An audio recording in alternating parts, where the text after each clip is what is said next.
buri gihugu gifite umubare w'abaturage utandukanye n'uw'ikindi. Abaturage nibwo butunzi bwa mbere bw'igihugu kubera ko aribo bakora ubukungu. Inshuro nyinshi uko igihugu kigira abaturage benshi niko n'ubutunzi bwacyo buba ari bwinshi. Gusa nanone biterwa n'imyaka abo baturage bafite. Uyu munsi bimwe mu bihugu bikize nk'Ubutaliyani, Ubuyapani, Ubudage n'Ubushinwa bifite abaturage benshi barimo kugera mu za bukuru. Hari impungenge ko kugira abaturage benshi bakuze batagikora ahubwo bakeneye kwitabwaho bishobora kuzatuma umuvuduko wo kuzamuka k'ubukungu bw'ibi bihugu ugabanuka. Ikindi nuko hari ababona ko bishobora kugira ingaruka zikomeye ku mibereho n'imibanire y'abaturage muri ibi bihugu. Ni gute ibihugu bihangana n'imyaka y'abaturage babyo ngo idatuma bihomba? Mu binyacumi by'imyaka igiye kuza, ibihugu bisanzwe bikize nibibura urubyiruko rwo gukora ngo ubukungu bukomeze kuzamuka ku muvuduko munini, ibyo bihugu bizakena. Afurika niwo mugabane utuwe n'urubyiruko rwinshi ku isi. Munsi y'ubutayu bwa Sahara 70% by'abaturage bafite munsi y'imyaka 30 y'amavuko. Kuyera umugabane ukennye, ibi ngibi bizawukiza. Turavuga no ku busumbane mu mikoro mu batuye isi. Ni kimwe mu bibazo bifatwa nka kanseri y'ubukungu bw'uyu munsi. Ikaze. Kuva wavuka kugera uvuye kuri iyi si, ushobora gusanga nta na rimwe usigera usohoka hanze ngo ujye mu bantu utandukanye. Imyenda yawe nicyo gikoresho mutajya mutandukana na rimwe. Irasa naho ari kimwe mu bikugize. None kubera icyo uyigurira aho ubonye hose? Abantu baha agaciro imyambaro bagurira imyambaro yabo muri Choice Fashion. Iri duka ry'imyenda niryo ryavumbuye ibyo kwambara ukaberwa kandi udahenzwe. Amakostume meza ava muri Turukiye, inkweto nziza wambara muri office ziri mu moko atandukanye, amapantaro y'abagabo meza harimo jeans, cotton ndetse na matisi, amakoti yo kwifubika, imyambaro n'inkweto bya sport, amashati meza yo muri office na casual, imyambaro y'abadamu, inkweto, amasakoshi, amavalize meza, imikandara, cravate, t-shirt nziza n'ibindi byinshi cyane. Choice Fashion iherereye i Remera ku Gisimenti ukiva muri rompo yo kwa Rando werekeza kuri Stade Amahoro. Ni mu nyubako yitwa Ikaze House. Hari icyapa kinini kituranga, winjira muri iyo nyubako ukamanuka escalier ugahita ubona Choice Fashion imbere yawe. Hamagara 07 88 61 0692 cyangwa 07 88 24 9054. Choice Fashion, igisobanuro cyo kwambara ukaberwa. Umubare w'abaturage, imyaka bafite ndetse n'igihugu batuyemo, ngiki ikintu kiyoboye isi uyu munsi. Guhuza abato n'abageze mu za bukuru, abagikora n'abari mu kiruhuko cy'izabukuru ubwabyo bishobora kugena hazaza h'ubukungu bw'igihugu icyo ari cyo cyose ku isi. Buri gihugu ku isi kijya kigera mu bihe byitwa demographic sweet spot, aho umubare munini w'abaturage baba bari mu myaka yo gukora. Iki gihe iki gihugu kiba kiri mu bihe byiza kubera ko abaturage icyarimwe baba barya ariko banakora binjiza. Abakora baba ari benshi, abarya badakora bakaba bake. Ibi ni byiza cyane ku bukungu. Ibihugu bifite abaturage benshi usibye gukira biba binafite ububasha bukomeye ku rwego rw'isi. Biri mu bituma Leta Zunze Ubumwe za Amerika ziba umuyobozi w'isi uyu munsi. Ni nayo mpamvu ibihugu by'Uburayi byishyira hamwe kugira ngo bikore ishyirahamwe rinini rifite ingufu n'ububasha ku buryo rishobora gushyiraho ibyemezo bashaka ku isi yose. Mu kinyejana cya 20 abaturage b'isi bikubye kabiri inshuro ebyiri. Niba ubwinshi bw'abaturage bivuze ubwinshi bw'ubukungu rero, ubwo bivuze ko kuva icyo gihe ubukungu bw'isi bwiyongereye. Nibyo. Mu 1965 isi yari ituwe n'abantu miliyari 3 na miliyoni 300. Uyu munsi turi miliyari 8. Ibi byakoze impinduka zikomeye ku izamuka ry'ubukungu. Gusa uko ubukungu buzamuka ni nako abaturage b'isi basaza. Mu mwaka wa 2020 impuzandengo y'imyaka y'abatuye isi yari imyaka 31. Mu 1950 ngo yari imyaka 23. Hakurikijwe umubare w'abana bavuka, iki kinyejana turimo kizajya kurangira impuzandengo y'abatuye isi ari imyaka 42 y'amavuko. mu 2035 abantu miliyari 1,100,000 bazaba bari hejuru y'imyaka 65 y'amavuko. Aba ni abantu baba bagiye mu kiruhuko cy'izabukuru. Ibi hari ingaruka bizagira ku bukungu bw'isi. Uko abantu benshi bagera mu zabukuru aho batagikora, baba barya ariko badakora. Birumvikana igihugu kiba kizigama bike ariko kigasohora byinshi.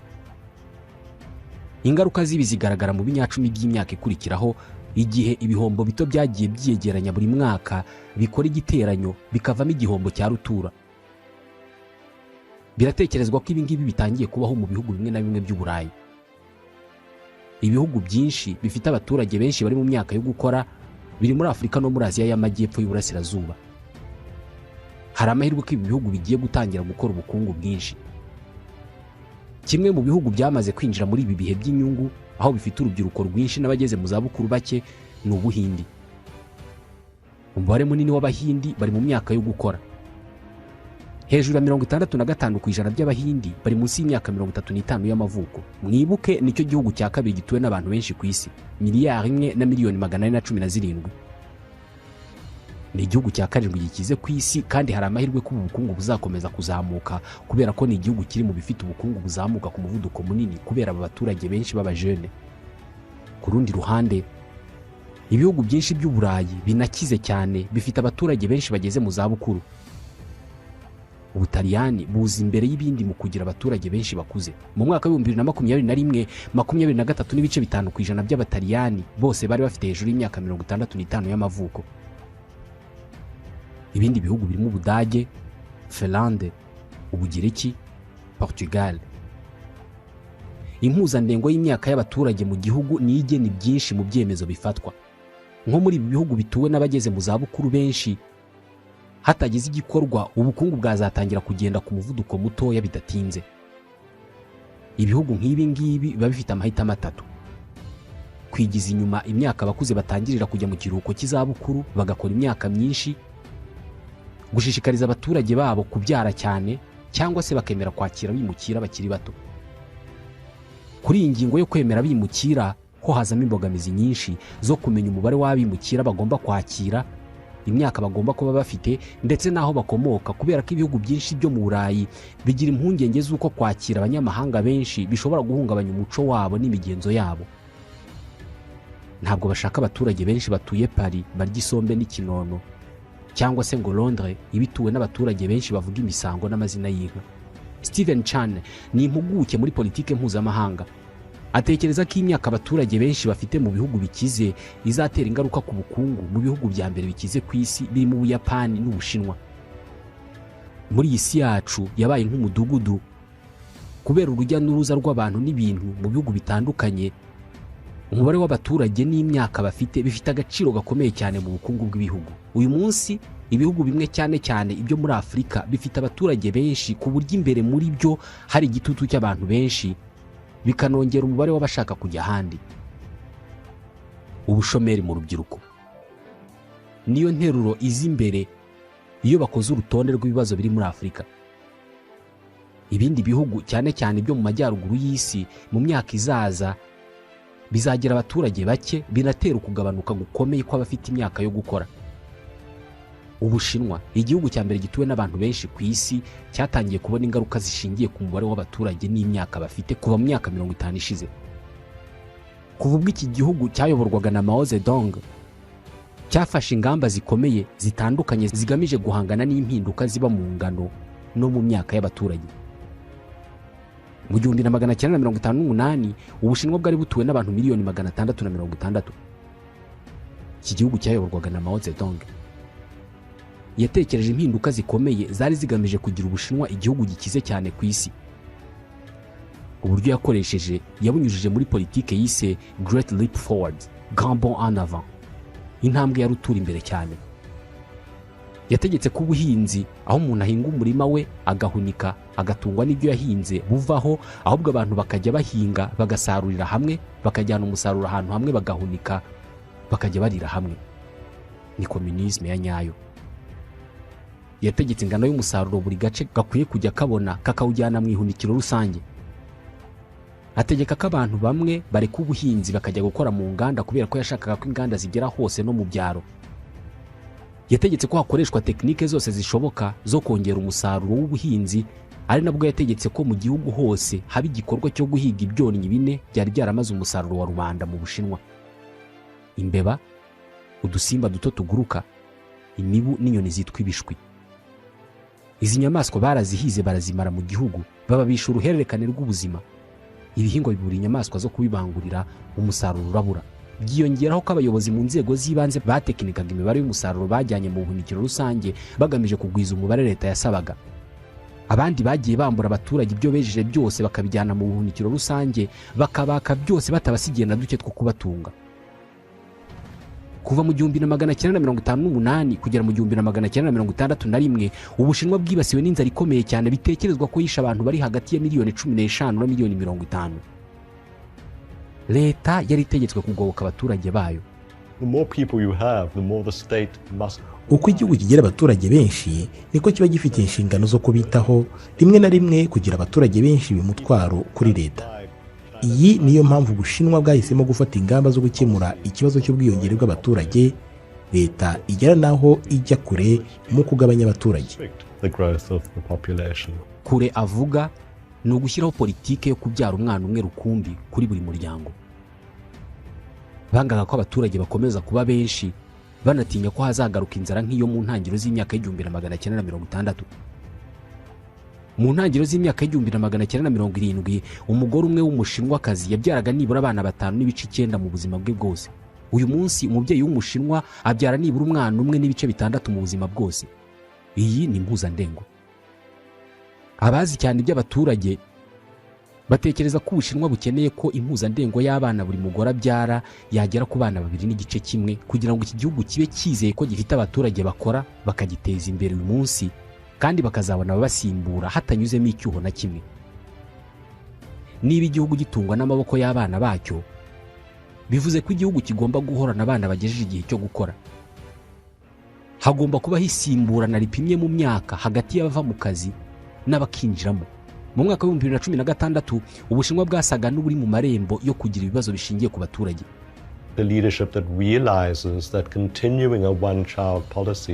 Ubuyobozi bwabonye ko gukomeza politiki yo kubyara umwana umwe rukumbi yari igiye kubazanira ingaruka z'igihe kirekire, bitewe no kugira umubare munini w'abasheshe akanguhe kandi badafite uwo kubitaho, bitewe n'uko politiki y'umwana umwe yatumye abana baba bake mu miryango. Ikindi kandi uyu mubare munini w'abasheshe akanguhe wari utangiye kuba umuzigo ku bakiri bato. Iki gihe nibwo politiki yo kubyara umwana umwe rukumbi yakuweho mu Bushinwa. Guhera mu 2012, umubare w'Abashinwa bagejeje igihe cyo gukora watangiye kugabanuka. Iki gihe muri iki gihugu abakozi batangiye kubura.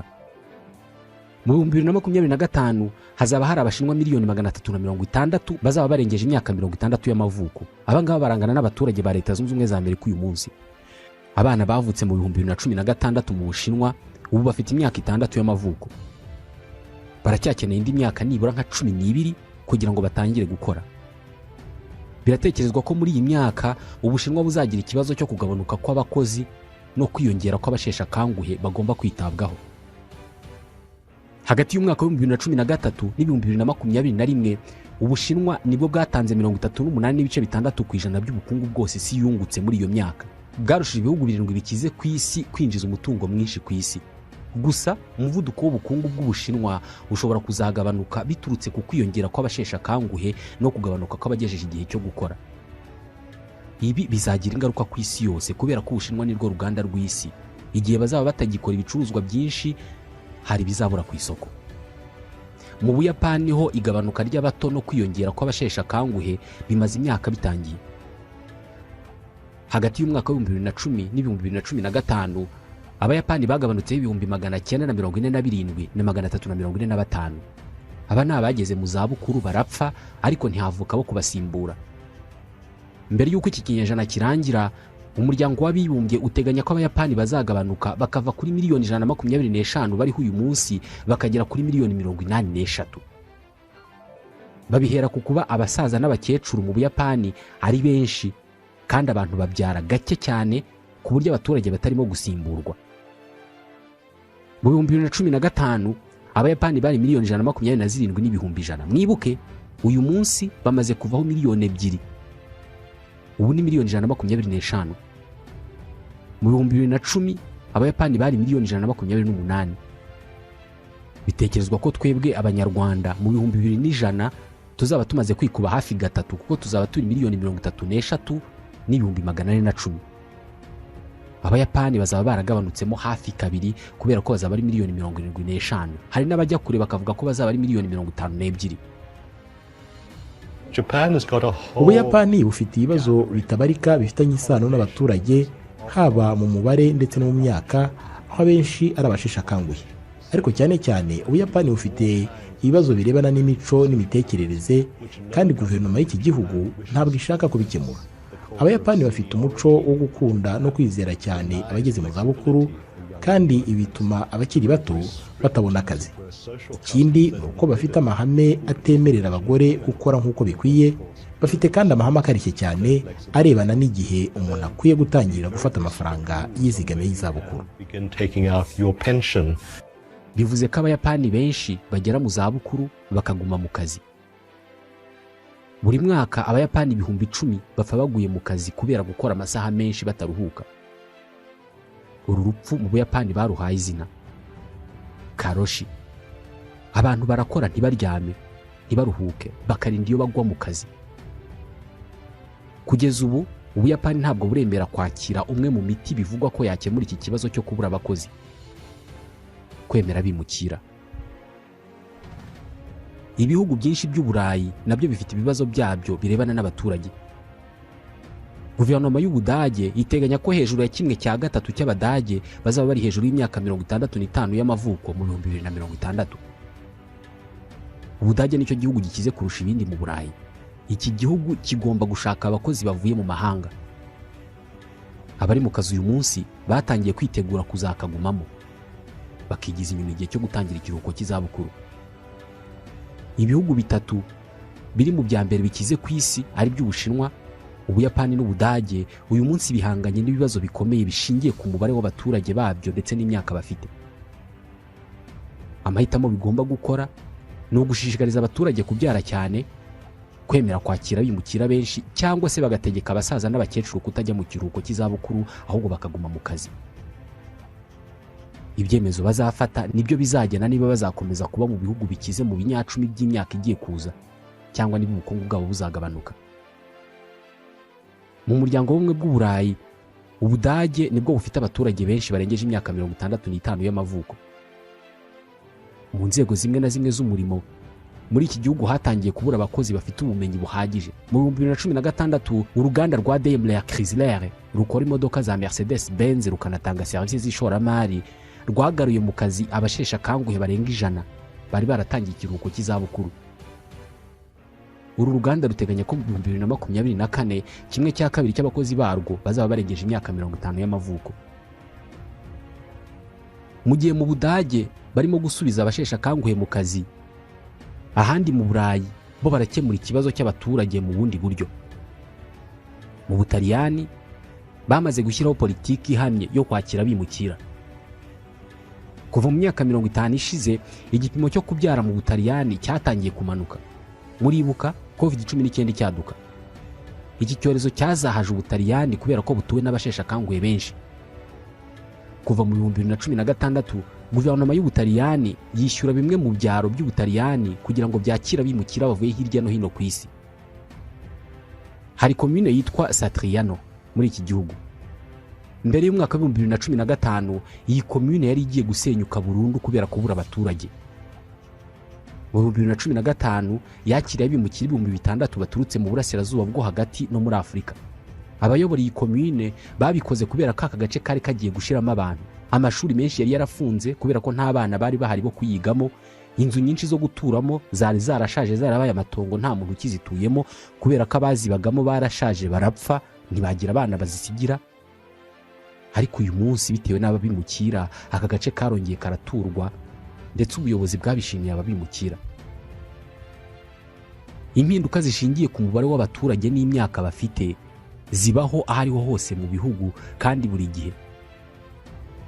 kugira ubushobozi bwo guteganyiza impinduka hakiri kare ni ingenzi cyane ku iterambere ry'igihugu. Nk'ubu biteganyijwe ko mu mwaka wa 2032 mu Rwanda abageze mu zabukuru bazaba ari 1,196,000, nyamara mu 2012 bari 310,000 bonyine. Ni imibare y'ikigo cy'igihugu kibarurisha imibare. Bivuze ko aba bose bazaba ari abantu bakeneye kwitabwaho kurusha uko basabwa umusanzu mu bukungu bw'igihugu. Uyu munsi abanyarwanda bari hagati y'imyaka 0 na 14 y'amavuko bararenga 5,000,000. Aba bazaba bafite imyaka iri hejuru ya 25 mu 2032, bivuze ko bazaba ari abantu bakuru bashoboye gukora, bagira uruhare mu iterambere ry'igihugu. Uku kuba bashesha kanguhe mu Rwanda bazikuba inshuro zirenga 3 hagati y'umwaka wa 2012 n'2032 biri mu byatumye leta y'u Rwanda itangiza ubwizigamire bw'igihe kirekire bwiswe Ejo Heza, aho abantu bazigama amafaranga azabesha abo bageze mu zabukuru icyo gihe. Uku niko ibihugu bitegura impinduka ziba mu baturage babyo, haba mu bwiyongere bwabo mu mibare no mu myaka. Iyi si yacu igabanijemo ibice byinshi bisumbana, haba mu mikoro no mu mibereho. Buri gihugu ku isi gituwe n'abantu basumbanya mikoro.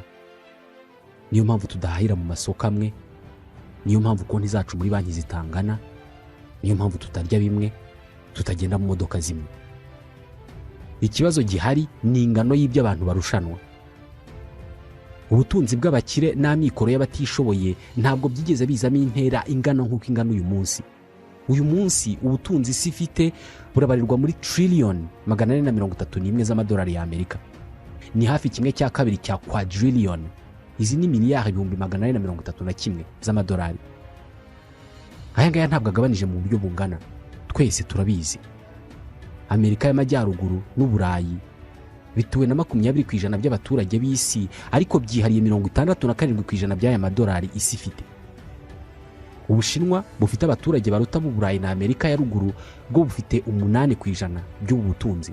Ubuhindi na Afurika bifite hafi 30% by'abaturage b'isi, bigabana 2% by'ubu butunzi isi ifite uyu munsi. Nguku uko ubutunzi bw'isi busaranganije. Tubishyize mu buryo bworoshye mu kubyumva, uramutse ufasha abatuye isi ukabagabanya mu matsinda 5 ugendeye ku bukungu bafite n'umubare wabo, ugashaka kubagabanya amadolari 100. Itsinda rya mbere rigizwe n'abakire wakwita ibihugu by'Uburayi na Amerika ya ruguru ryahita ritwara amadolari 83 muri amadolari 100 dufite. Itsinda rya kabiri naryo ry'ibihugu bikize ryatwara amadolari 10 muri ayandi 17 yarasigaye. Itsinda rya gatatu ry'ibihugu bivuga ko bifite ubukungu bwo hagati, middle income countries, ryatwara amadolari 4 muri 7 yarasigaye. Irindi tsinda ry'ibihugu rigizwe n'ibihugu bivuga ko biri mu nzira y'amajyambere rigatwara amadolari 2 muri ayandi 3 yarasigaye. Hanyuma itsinda rya nyuma ari ryo ry'ibihugu bikennye ari nabyo byinshi rikagabana idolari 1 risigaye. Mwibuke twari dufite amadolari 100. Hari impuguke mu birebana n'ubusumbane mu bukungu witwa Blanco Milanovic utekereza ko isumbana ry'ubukungu hagati y'ibihugu ryavutse nk'uko iturika rya Big Bang ryabyaye isanzure ryagenze. Mbere y'uko ku isi haduka inganda, ubutunzi bw'ibihugu bwendaga kungana. Ntabwo ikinyuranyo cyari kinini hagati y'abakize n'abakennye. Hanyuma mu mpera z'ikinyejana cya 16 haduka inganda. Ibihugu byagize inganda bwa mbere byatangiye gukora ibicuruzwa n'ibikoresho dukenera buri munsi. Abaturage babyo babona akazi mu nganda, mu bucuruzi bw'ibikorerwa mu nganda, mu gusana ibyakorewe mu nganda ndetse n'ibindi bifitanye isano n'inganda. Uku ni nako izi nganda zakeneraga ibyo zikoresha byavaga mu bindi bihugu cyane cyane bidafite inganda.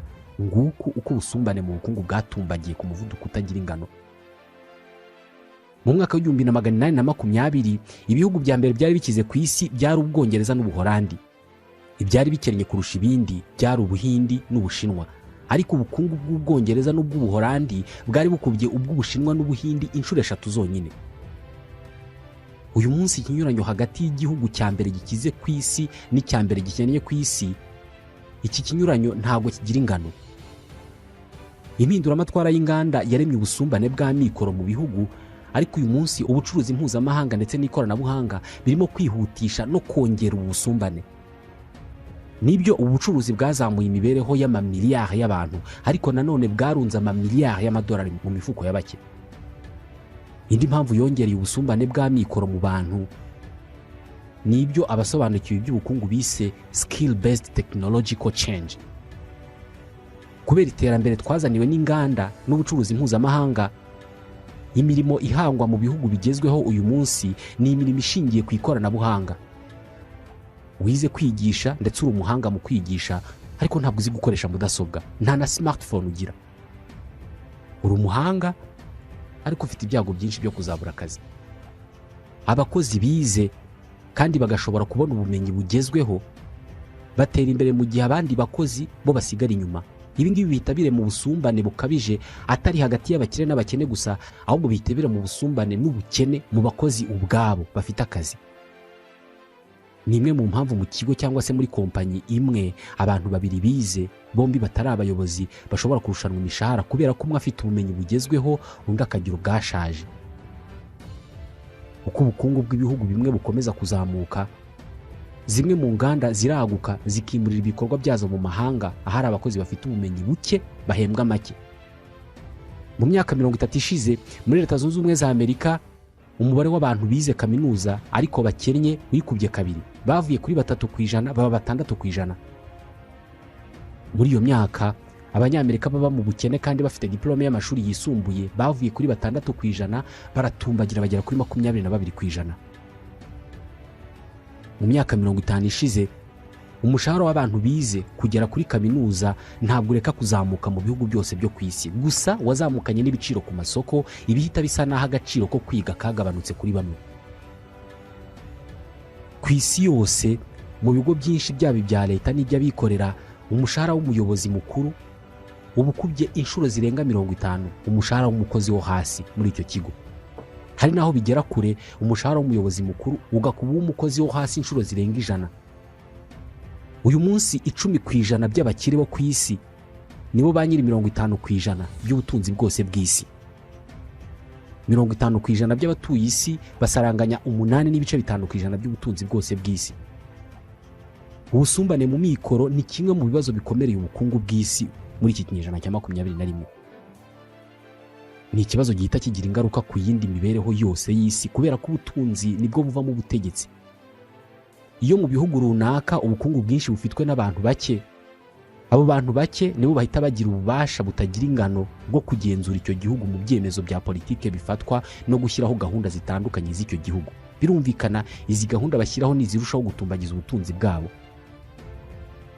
Muri Leta Zunze Ubumwe za Amerika habarwa imiryango cyangwa se ingo 198 bitekerezwa ko arizo zitanga 50% by'imisanzu yose ikoreshwa mu kwiyamamaza kw'abanyapolitike mu bihe by'amatora. Hari umunyazambiyakazi w'impuguke mu bukungu bw'isi witwa Dambisa Moyo yakoreye banki y'isi ndetse n'ibigo mpuzamahanga byinshi bitandukanye. Uyu munsi yitaye kuri gahunda zitandukanye zo kurwanya isumbana ry'ubukungu ku isi. Imibare ku isumbana ry'ubukungu igaragaza ko ubu busumbane bwiyongereye cyane muri iyi myaka ishize. Mu myaka 30 ishize ubusumbane mu bukungu bwabaye bubi cyane muri Leta Zunze Ubumwe za Amerika, mu Bwongereza no mu bindi bihugu byinshi by'Uburayi. Ubutunzi bwinjizwa na 1% by'abakire ba mbere muri Leta Zunze Ubumwe za Amerika bukubye inshuro 30 ibyinjizwa n'abaturage bandi basigaye bose. Iyi mibare yigereranije niyo mu myaka 30 ishize ubona ko 1% by'abakire ubutunzi bwabo bwari bukubye inshuro 10 zonyine ubutunzi bw'abandi bari basigaye. Ubu busumbane buhita bugira ingaruka zikomeye ku yindi mibereho yose y'abaturage. Ingaruka ya mbere ikomeye iba ku mutekano w'abakire. Umunsi umwe abakene bazisanga ntacyo basigaranye cyo kurya usibye abakire. Ni interuro bivugwa ko yavuzwe n'umufilozofe w'umufaransa Jean-Jacques Rousseau. Ibi bivuze ko igihe ubusumbane mu bukungu buzatumbagira cyane, hari ibyago ko umutekano uzaba muke cyane kubera ko abakennye bazasagarira abakize. Uyu munsi Afrika y'Epfo nicyo gihugu cya mbere muri Afrika gifite ubusumbane bukabije mu mikoro hagati y'abaturage. Kubera iyi mpamvu muri iki gihugu hari kompanyi zigenga zicunga umutekano zifite abakozi benshi kuruta abapolisi ba leta. Izi kompanyi zihorana akazi ko gucunga umutekano w'ibipangu by'abamikoro menshi kubera ko ubujura muri iki gihugu ndetse n'ubugizi bwa nabi buri ku rwego rwo hejuru cyane. Iyi ni imwe mu ngaruka zikomeye z'ubusumbane mu mikoro. Uyu munsi ntabwo abamikoro menshi bagitura kure y'abamikoro make. rimwe na rimwe baraturana cyane. Nk'urugero, akarere kitwa Bronx muri New York muri Leta Zunze Ubumwe za Amerika niko karere gakennye muri Leta Zunze Ubumwe za Amerika zose. Bronx iherereye ku rugendo rw'iminota 20 muri gari ya moshi uvuye mu gace kari mu dukize ku isi yose, Manhattan. Ibi biri mu bitera impungenge ku mutekano. Hari uburyo bushoboka ibi byazahinduka? Dusoreje iki kiganiro tubashimira kuba mukurikira. Nitwa Ismael Mwanafunzi, ndabashimiye.